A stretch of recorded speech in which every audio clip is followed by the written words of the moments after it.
Bueno, buenas tardes, ¿cómo están? Espero que están bien como yo en esta noche, tarde-noche. Empezamos entonces nuestra clase del día de hoy, donde quiero mostrarles un poquitito una de las funciones de las que estuvimos hablando, que son los informes eh, que generan el Google Analytics, que es una de las herramientas con las que el Community Manager se encuentra en la gestión de su trabajo, ¿verdad? También hoy quiero hablar un poquitito de algunos aspectos que el Community Manager debe tener en cuenta, principalmente cuando hablamos de aspectos legales. Bueno, para empezar entonces quiero explicarles un poquitito con mayor detalle qué es el Google Analytics, ¿verdad? Esto van a encontrarlo en la plataforma también, hay un video descriptivo. También voy a subir ahí un tutorial de cómo elaborar un informe o cómo utilizar el Google Analytics, ¿verdad? Hay muchísimos tutoriales en las redes sociales, en YouTube, ¿verdad? Muchísimos tutoriales que nos pueden ayudar a nosotros a crear un perfil en Google Analytics, ver qué página queremos nosotros medir en esta aplicación web, ¿verdad? Para que nuestra gestión, como les dije, sea lo más óptima posible, lo más detallada posible, ¿verdad? Para que nuestro trabajo también sea eh, bien ponderado, bien visto, porque una de las cosas que más se valoran son los buenos informes, ¿verdad? No esos informes de 500 hojas que no te dicen nada prácticamente, ¿verdad? Que está lleno de números, lleno de datos, pero que no te da una información relevante. Entonces, cuando hablamos de un informe que debe elaborar el Community Manager, no nos referimos a que, al decir que el informe debe ser completo, no nos referimos a que debe tener 5.000 hojas o 500 páginas de datos, ¿verdad? No. Simplemente nos referimos a que el Community Manager debe de optimizar los datos que presenta en palabras concretas, en datos concretos, ¿verdad? En números bien entendibles que cualquier persona que reciba ese informe no necesite ser un experto para poder recibir, interpretarlo o para poder eh, tomar decisiones en base a ese informe presentado, ¿verdad? Entonces, Google Analytics es la herramienta oficial de la analítica web de Google. Como bien el nombre lo dice, ¿verdad? El navegador o el buscador, en este caso, más utilizado a nivel global, a nivel mundial, es el Google, ¿verdad? Entonces, en esta ocasión, ¿verdad? Google nos presenta muchísimas herramientas que nos pueden servir para poder gestionar nuestras actividades web, ¿verdad? Simplemente debemos ingresar a Google, loguearnos y vamos a tener eh, muchísimas herramientas a nuestra disposición. Tenemos el correo electrónico de Gmail, tenemos el Google Drive, que es un espacio virtual donde podemos guardar todo tipo de archivos. La versión gratuita es hasta un número determinado nada más de peso de archivos, ¿verdad? Creo que hasta 10 gigas que podemos subir.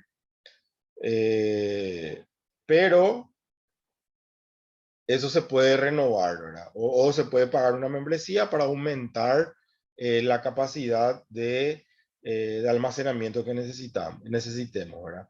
Tenemos un formulario Tenemos un formulario de Google, ¿verdad? En este caso, donde una persona puede completar una encuesta. Este formulario nos va a servir muchísimo a nosotros en nuestra gestión de Community Manager. Cuando querramos hacer, por ejemplo, una consulta sobre algún elemento que lanzamos recién, sobre alguna campaña, sobre algún estudio de mercado. Esta herramienta del Google Form es una gran herramienta, es gratuita y nos permite a nosotros personalizar la plantilla con cualquier pregunta que consideremos relevante, ¿verdad? Eh, y podamos recabar así la información, ¿verdad? Entonces, si nosotros nos imaginamos que queremos lanzar un nuevo producto al mercado y no sabemos qué nombre ponerle, o no sabemos de repente qué tipo de colores usar, ¿verdad? Podemos usar el formulario de Google para hacer una consulta a nivel de mercado, ¿verdad? Entonces, eso nos va a permitir a nosotros interactuar con los posibles clientes, ¿verdad? Que quieran, en este caso, eh, contestar a nuestras preguntas, ¿verdad? Entonces, como Google tiene muchísimas herramientas a nuestra disposición, el Google Analytics se vuelve como una poderosa herramienta que queda a nuestra disposición justamente, como les dije hace rato, ¿verdad? Para poder monitorear todo el movimiento que se genera en nuestras distintas páginas web, ¿verdad? Entonces, además, podemos vincular nuestra cuenta con otras herramientas de Google, ¿verdad? Google tiene muchas herramientas, como les dije recién. Está el Google Ads, el Google Search Console, ¿verdad? Console, que nos sirve, que son como plugins, que son como herramientas extra que podemos nosotros utilizar en nuestra gestión para poder optimizar el funcionamiento de cualquier elemento que nosotros estemos utilizando. En este caso, nuestras redes sociales, en este caso, nuestro blog o cualquier otra plataforma que tengamos a nuestra disposición, ¿verdad? Entonces, el Google Analytics nos permite a nosotros tener informes de todo tipo. Por ejemplo, un informe de tráfico directo. ¿Qué significa eso? Vamos a tener la posibilidad de ver nosotros en tiempo real, ¿verdad? En tiempo real vamos a poder ver eh, aquellos usuarios que han entrado, ¿verdad? En en este caso, la dirección web, ¿verdad? Del navegador, ¿verdad? Y accedieron así, o guardaron como favorito, o lo tienen como opción principal a nuestra plataforma, ¿verdad? Sea cual fuere. Si es una página web, si es un perfil de Facebook, de Twitter. Entonces, con el Google Ads podemos sacar un número de cuántas son las personas que ingresan directamente a ver nuestro blog. Por ejemplo, la dirección es www.blogdejosemartinez.com. ¿Cuántas personas ingresan a esa dirección? Y no a través de enlaces diferentes que son como en este caso lleva el nombre de tráfico de referencia, ¿verdad? Son los visitantes que provienen de otros sitios web, ¿verdad? Que hemos enlazado. Entonces, si yo quiero medir el tráfico en mi blog, por ejemplo, yo puedo ver ahí con este informe, ¿verdad?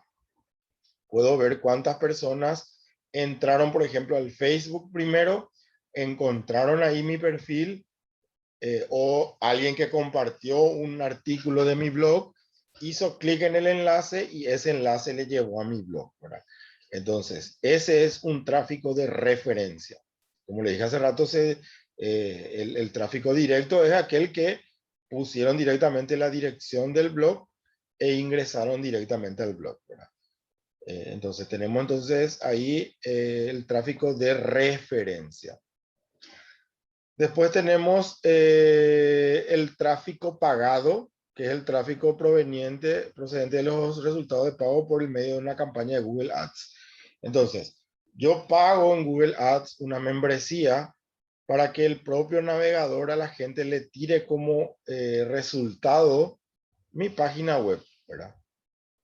Entonces, a través de ese resultado, entonces la gente llega a ver mi blog en este caso, ¿verdad?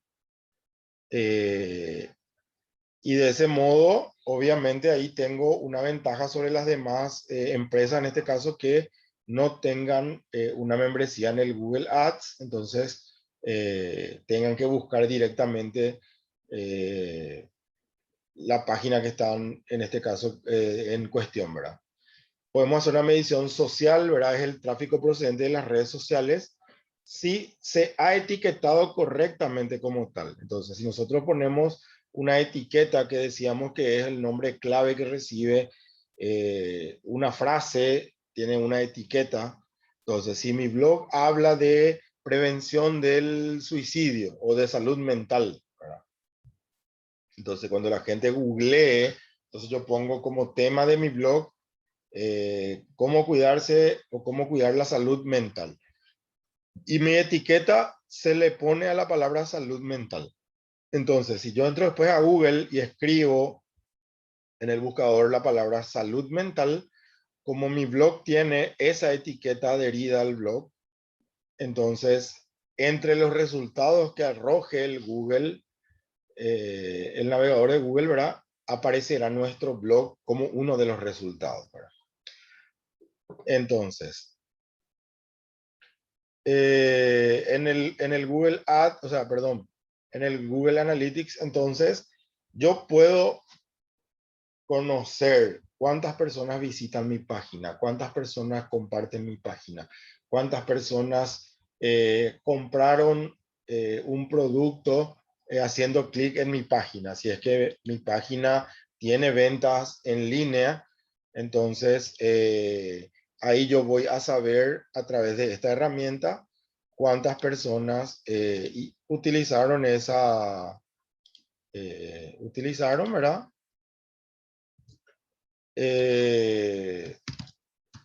Para poder hacer sus compras, ¿verdad? Eso nos permite también tener una vista más detallada, como decíamos, ¿verdad? Para poder monitorear cómo va funcionando nuestra página, ¿verdad? Entonces, una vez que tengamos nosotros la facilidad de obtener, obtener toda esta información, nos va a permitir a nosotros, entonces, tomar decisiones al respecto. ¿Cuántas personas están visitando? ¿Cuántas personas no visitan? Y al tener esa información, podemos nosotros analizar nuestra campaña. ¿Está funcionando publicar videos? ¿Está funcionando publicar imágenes nada más? ¿Está funcionando publicar entrevistas? ¿Está funcionando publicar ejemplos, ¿verdad? Entonces, a partir de ahí, vamos entrenándonos nosotros, ¿verdad? En la utilización de esta plataforma y a partir de ahí decidimos si continuamos con esa misma temática o si cambiamos de temática, ¿verdad? Entonces, podemos ver que en las páginas se encuentran los usuarios en un momento determinado. A través del Google Analytics podemos ver, por ejemplo, si yo veo la estadística en el Facebook, cuántas personas visitaron mi perfil nada más, me va a salir un número, ¿verdad? Pero no voy a saber quiénes son los que visitaron mi perfil. Entonces no puedo yo hacer un análisis detallado de quiénes son los que están visitando mi perfil. ¿Y de qué me sirve a mí saber quiénes son los que visitan mi perfil? Y yo puedo entrar en el perfil de, sí, o sea, yo veo en mis resultados que uno de ustedes visitó mi página. Entonces yo entro al perfil de ustedes, ya sea a través del Facebook o del Twitter, y yo puedo sacar mucha información ahí, ¿verdad? puedo sacar mucha información eh, de cuáles son los gustos de ustedes, qué es lo que más hacen, a qué se dedican, ¿verdad? Y a partir de esa información, entonces yo los puedo tener a ustedes como posibles clientes, como potenciales clientes o no, ¿verdad? Y a través de mis diferentes campañas puedo apuntar, bueno, yo veo que la mayoría de las personas que visitaron mi perfil son jóvenes en cierto rango de edad, que escuchan cierto tipo de música, que ven, que tienen como película preferida tal película, qué estilo de, qué sé yo, qué el tipo de libros leen. ¿Por qué? Porque en el Facebook las personas publican todas esas informaciones, ¿verdad? Entonces tenemos nosotros ahí una fuente importante de información para poder entonces armar un perfil de usuarios, ¿verdad? A partir de ahí podemos decir, bueno, nuestros usuarios son en promedio de 18 años a 25. Nuestros usuarios son en promedio, escuchan música, qué sé yo, música alternativa. En promedio, nuestros usuarios son personas que leen tal tipo de libros, ¿verdad? Entonces, a partir de ahí yo creo un perfil y ya sé qué tipo de música voy a usar en mis publicidades, en mis publicaciones, ya sé qué tipo de personas, qué estilo de imágenes de repente les puede servir, les puede gustar, etcétera, etcétera, ¿verdad? Entonces, por eso es muy importante tener ese flujo de información de quiénes son las personas que visitan nuestros perfiles, ¿verdad? De cualquier red social. Entonces, y al tener también el Community Manager bien en claro cuáles son los aspectos relevantes que le sirven a la hora de elaborar su informe, entonces ya no se va a perder con información innecesaria. El otro día veíamos que al bajar el informe de Facebook, te tira una plantilla de Excel con muchísimos datos, ¿verdad? Con muchísimo flujo de datos que de repente hasta hay datos que no son relevantes, ¿verdad? Entonces, si yo voy a analizar todos esos muchísimos datos que salieron, quizá pierda tiempo valioso sin necesidad de hacerlo, ¿verdad? Quizá no sea una cuestión relevante.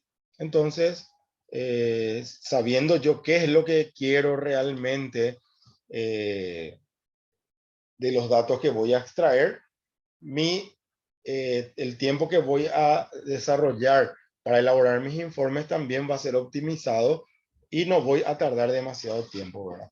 Voy a aprender a interpretar rápido los datos, voy a aprender a presentar esos datos o esa interpretación de datos de la mejor manera posible para que sea, como dije en un principio, de fácil lectura para cualquier persona que lo esté leyendo. ¿Por qué?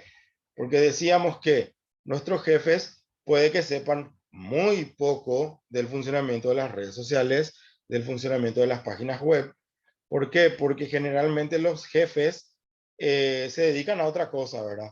Quizá no sean de la misma edad que el community manager, quizá haya una brecha generacional donde les resulte hasta más difícil manejarse con la tecnología. Sin embargo, el community manager tiene que tener la habilidad de presentar esos informes de una manera tal que cualquier persona, por más que no tenga experiencia utilizando las redes sociales, los pueda interpretar. Entonces, saber cuántos me gusta tiene una publicación, cualquier persona lo puede interpretar siempre y cuando haya tenido alguna vez eh, algún contacto con una red social. Entonces, si nosotros sabemos que las personas que reciben el informe nunca, casi nunca interactúan con redes sociales, entonces nuestros informes tienen que ser especializados para este tipo de personas y de ese modo también nos ahorramos un doble trabajo, que es elaborar el informe y después hacer una traducción de ese informe a las personas que no conocen o que no utilizan las redes sociales, por lo cual cualquier vocabulario que utilicemos les puede resultar desconocido. Entonces estas personas pueden no valorar nuestro trabajo como corresponde, ¿verdad? Entonces, no caer en el error de elaborar informes demasiado técnicos que no sean favorables para que cualquier persona los pueda interpretar, ¿verdad? Entonces, el community manager, repito, debe entrenar la elaboración de sus informes de modo tal que cualquier persona los pueda leer e interpretar, ¿verdad? Les decía, otro aspecto que el community manager debe manejar de manera, por lo menos de manera conceptual o de una manera superficial, son los aspectos legales a tener en cuenta. En este mundo digital donde la información está a la orden del día, que con unos cuantos clics o con escribir palabras claves en un navegador, podemos recibir esas informaciones, es muy fácil caer en problemas legales por el simple hecho de utilizar materiales no autorizados o por el simple hecho de desconocer algunas reglas fundamentales, ¿verdad? Entonces, dada la interacción del community manager, ¿verdad?, con los entornos digitales, como decía recién, ya sea con usuarios de redes sociales o con empresas, porque el community manager, como decíamos en un principio, es el encargado de interactuar con las personas, ¿verdad? Debe conocer, por lo menos, repito, de forma superficial, las leyes bajo las cuales debe ampararse o las leyes que debe tener en cuenta para no incurrir en una infracción o en una violación, ¿verdad? La primera de ellas que tenemos que analizar es la protección del derecho de honor, ¿verdad? ¿Qué significa eso? Yo no puedo publicar en mis posts, en mis publicaciones, valga el juego de palabras, no puedo realizar un comentario que de repente pueda dañar el honor de las personas o en este caso de las empresas. Hace poco hubo un caso muy sonado de un bar, ¿verdad?, que es de nombre Long Bar en este caso, que fue conocido en los medios y en las redes sociales porque una persona filmó la cocina del bar y filmó a varios ratones recorriendo entre los alimentos, ¿verdad? Lo mismo le había pasado años atrás a la empresa Don Vito, que Don Vito estaba dividido en dos partes. Estaba Don Vito y Don Vito original, que al morir el dueño de Don Vito, entonces los herederos abrieron dos tipos de empresa con el mismo nombre y logo, ¿verdad? Pero se diferenciaban por una simple palabra que era la palabra original. Entonces, Don Vito, el que no era original, el que no tenía la leyenda original, también tuvo la misma situación. Fue filmado un local donde, donde estaban depositadas las empanadas, recorrían unos ratones, ¿verdad? Entonces, yo no puedo publicar sin tener la evidencia. Si yo no tenía el video, no podía haber publicado que tal copetín, tal empresa de alimentos maneja sus alimentos de una manera poco saludable, ¿verdad? ¿Por qué? Porque ahí estaba dañando el honor de la empresa si es que yo no tenía pruebas. Y esta empresa me puede demandar y yo puedo caer en un problema legal muy grande por el simple hecho de haber publicado. Yo pude haber visto, ¿verdad?, que había ratones en un lugar, pero si no tenía la evidencia y yo publicaba el comentario, la justicia a mí me obliga a presentar pruebas, ¿verdad? ¿Por qué? Porque por ley uno es inocente hasta que se demuestre lo contrario, ¿verdad? Por más de que yo haya visto cómo se repaseaban las ratas entre la comida, si yo no tengo una evidencia, no la puedo publicar. Entonces, ahí yo corro el riesgo de que la empresa me demande y me exija una indemnización económica, y detrás de mi publicación, por el error que cometí, la empresa a la que yo represento es la que puede caer en ese problema legal y tenga que pagar una indemnización bastante alta. Y eso también va a derivar en un problema legal para mí, porque soy el representante en ese momento de la marca, ¿verdad? Otro tema a tener en cuenta es la protección y seguridad de los datos, protección a la privacidad, ¿verdad? ¿Qué es lo que comúnmente sucede? Que, por ejemplo, yo participo de una encuesta hace rato hablamos del formulario de Google. Yo puedo poner en el formulario que la gente deje ahí su número de teléfono o su dirección de email. Y da la casualidad que después, en un par de días posterior a haber completado ese cuestionario, me empiezan a llamar diferentes empresas para ofrecerme productos, ¿verdad? Y ahí se está cayendo en una violación de la privacidad. ¿Qué pasa si yo recabo la información de ustedes, agarro, yo por desarrollar este curso puedo tener acceso al número de teléfono personal de cada uno de ustedes? ¿Y qué pasa si yo armo una base de datos y le vendo, por ejemplo, a una empresa que se dedica a la venta de electrodomésticos y esta empresa le empieza a llamar a usted a su número privado y les ofrece el producto? Ustedes lo primero que se van a preguntar es, ¿de dónde esta gente sacó mi número? ¿Por qué ellos tienen mi número, por ejemplo, verdad? Entonces, ese es un problema en el que se está cayendo muchísimo hoy en día, para lo cual existen leyes que nos amparan, y nosotros podemos demandarle a una empresa que de repente tengamos eh, fe, tengamos bien en claro que fue la que vendió nuestros datos, ¿verdad?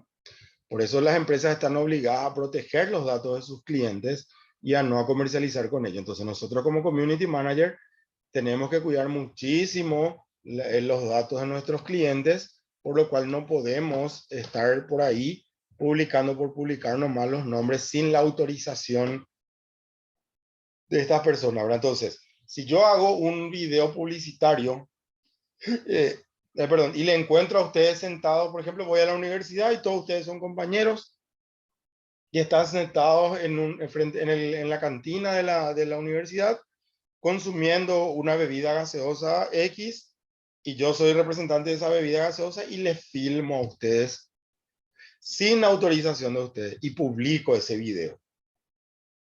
Ustedes ahí tienen todo el derecho de exigirme a mí, ¿verdad?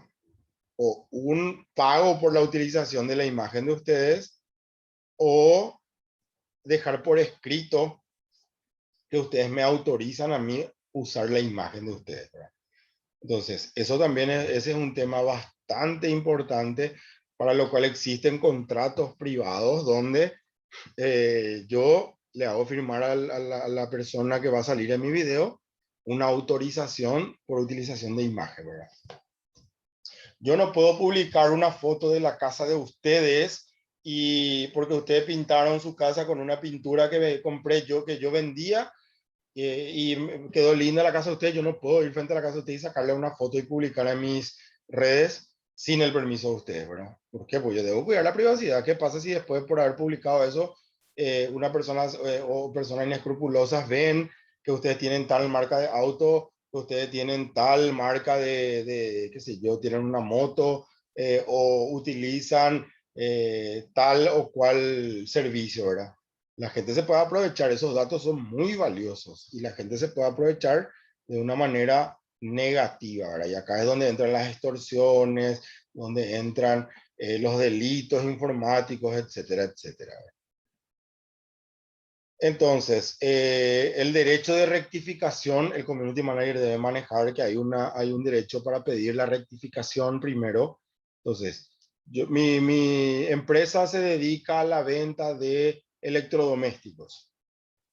Y un cliente, por ejemplo, compró de nosotros una radio, se le cayó su radio, en consecuencia de haberse le caído, se le descompuso la radio, no le funcionó la radio por eso, y publica en sus redes sociales que nosotros le vendimos una radio descompuesta, ¿verdad? Entonces, nosotros tenemos el derecho de exigirle una rectificación donde él tenga que decir que no es cierto lo que dijo, ¿verdad? Que lo que nosotros le vendimos sí estaba bien y que él realmente fue el que echó ese producto y descompuso, ¿verdad? Si no lo hace de ese modo, nosotros tenemos todo el derecho de demandarle por difamación y calumnia Porque nosotros sí tenemos de repente en la empresa un video de seguridad donde se nos ve probando el producto y que demuestre que funciona y que el cliente retiró en perfectas condiciones. Por eso es que generalmente las empresas hacen firmar a los clientes un certificado de satisfacción. Entonces, al retirar el producto, declaran que lo retiraron de manera óptima, ¿verdad? Entonces, ese es otro aspecto que debemos nosotros tener en cuenta. Otro aspecto a tener en cuenta es la responsabilidad del prestador de servicio. Entonces, ponerle que nosotros usamos el Facebook y después vemos que el propietario de Facebook discrimina a las personas que son rubias. Entonces, todo el mundo directamente acusa a Facebook de racista. Entonces, nosotros no tenemos la culpa de que Facebook trate de racista a cierto grupo de personas, por lo cual a nosotros nadie nos puede acusar que por el simple hecho de usar Facebook también somos racistas, ¿verdad? ¿Por qué? Porque la responsabilidad es del prestador del servicio, no de nosotros que estamos usando ese servicio. Lo mismo pasa con la telefonía, lo mismo pasa con el servicio de internet, ¿verdad? Entonces nosotros no podemos hacernos cargo por lo que haga el propietario del servicio. Nosotros somos usuarios del servicio también, ¿verdad? Pasa lo mismo. Si nosotros vendemos un producto y después yo en las redes sociales publico que todos los que usan ese producto son de tal sector político, la gente que usa el producto tiene todo el derecho de pedirme una rectificación o de demandarme porque ellos no son responsables de lo que yo estoy publicando. Yo no puedo hablar en representación de los demás, ¿verdad?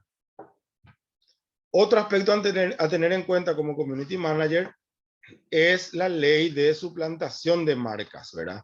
Que es la competencia desleal. Entonces, yo veo que, por ejemplo, una marca X tiene una reputación o lanza un producto utilizando ciertas palabras claves, ¿verdad? Yo no puedo utilizar las mismas palabras y publicar algo como si fuera que yo lo creé, ¿verdad? Entonces, yo no puedo registrar el nombre de dominio de otra empresa y después apropiarme o hacerme yo del dueño de algo que no es mío, ¿verdad? ¿Por qué? Porque ahí estoy cayendo en un problema legal donde la empresa tiene todo el derecho de acusarme de plagio, ¿verdad? Por lo cual voy a tener que pagar yo una indemnización en el caso de ser encontrado culpable, ¿verdad? ¿Y cómo se me va a declarar culpable? Fácil, la gente, los peritos analizarán mi plataforma, su plataforma, el primer indicio de quién publicó primero, ¿verdad? Después analizarán qué palabras exactamente se utilizó y esos indicios van a darnos a nosotros la idea de quién fue el que realmente ideó ese eslogan o ese logo o o eso que es lo que está en cuestión, ¿verdad? Giselle me pregunta, ¿podría repetir la ley de qué sería, profe? Eh, ¿Cuál de todos, Giselle, si me puede especificar, por favor? ¿De cuál de todas estas que estoy mencionando se me puede especificar? De Entonces, la de la que estás hablando, viste que estoy tomando nota y me perdí. te perdiste. Ok. Bueno, la última que estuve mencionando es la ley de suplantación de marca en este caso, ¿verdad? O de competencia desleal, donde yo, por ejemplo, nosotros dos somos community manager y vos tenés un estilo X con tal dibujo, tal color, y yo agarro y copio exactamente el mismo y me adueño de ese logo, ¿verdad? Y vos te olvidaste de registrar tu producto, tu marca, porque uno siempre tiene que registrar la marca de lo que hace, ¿verdad? Entonces, si yo escribo un poema, yo tengo que registrar ese poema como mío. ¿Por qué? Porque corro el riesgo de que si yo no lo registré, vos podés agarrar y registrar a tu nombre, por lo cual vos más adelante podés ganar dinero o una música, y vos podés ganar dinero con eso, y la obra es mía, pero vos estás ganando dinero. Entonces yo te puedo demandar y pedir una indemnización, ¿verdad? porque vos estás ganando dinero con eso, ¿verdad? Esto se parece mucho a la ley de derecho de autor, ¿verdad? Que está muy vigente en Paraguay también y que ya se vieron casos donde los dueños de la marca, los dueños del producto que realmente fueron los que crearon ese producto, ganaron demandas millonarias a otras empresas, ¿verdad? Y vemos muchísimos casos donde hoy en día, como decíamos al principio, todo está a la vuelta de la esquina. Con un clic nosotros encontramos todo tipo de información, ¿verdad? Entonces, debemos evitar caer en este tipo de errores. Está terminando nuestra hora, así que gracias por haberse conectado. Estos materiales van a encontrar en la plataforma, así que nos encontramos el miércoles. Gracias, profe. Gracias, profe. Dale, chao, chao.